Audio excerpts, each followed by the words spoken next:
പ്രശ്നം? എനിക്കൊരു പ്രശ്നമില്ല കൊച്ചേ. ആ കൂൺ കഴിച്ചിട്ട് വല്ല പ്രശ്നമാണോ? കൂൺ കഴിച്ചിട്ട് കുഴപ്പമൊന്നുമില്ല. നീ നിന്റെ ജോലി നോക്കി പോ കൊച്ചേ. എന്തുവാ പ്രശ്നം? എന്റെ പാറു, നീ നിന്റെ പാട് നോക്കി പോ കൊച്ചേ. ചേട്ടൻ അങ്ങോട്ട് ഓടുക.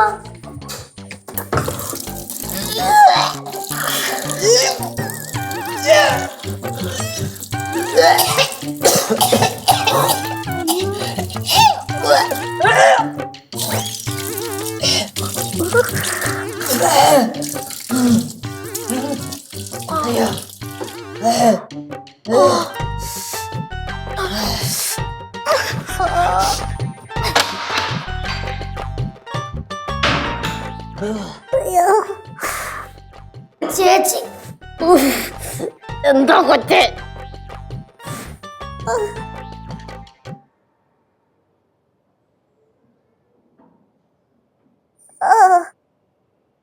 എന്താ ചേച്ചി പ്രശ്നം?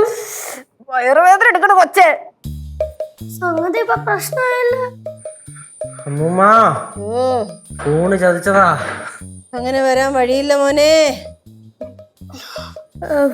ഇതിപ്പോ എന്തെങ്കിലും ചെയ്തില്ലെങ്കിൽ കുടുംബത്തോട് ഔട്ടാവും.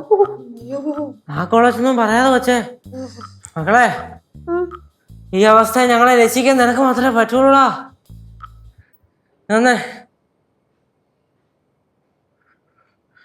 വിളി കേശോട്ടാ. കൊച്ചേ ഫോണിൽ വിളിക്കണേ. ശിവചേച്ചി വിളിക്കട്ടെ.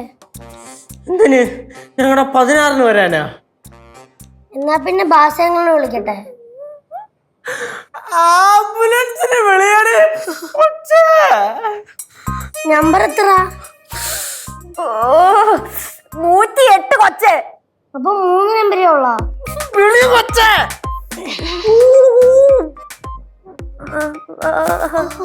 ഹലോ, ആംബുലൻസ് മാമനാണോ? ഇവിടെ പാറമട വീട് വരെ ഒന്ന് വരണം. ഇവിടെ എല്ലാവരും കൂണ് കഴിച്ചിട്ട് കൂമ്പ് വാടിയതുപോലെ കിടക്കുക. അർജന്റാ, പെട്ടെന്ന് വാ. ശരിയേ ചേട്ടാ. ഞാൻ ഒരു കാര്യം പറയട്ടെ. വൃത്തിയായിട്ട് അറിയാണ്ട് കണ്ട പറമ്പീന്നൊക്കെ ഇങ്ങനത്തെ സാധനങ്ങളൊക്കെ പറിച്ചിട്ട് കറി വെച്ച് കഴിക്കരുത്. കഴിച്ചു കഴിഞ്ഞാൽ ഇങ്ങനെ അമ്മൂമ്മ വല്ലതും കേട്ടോ?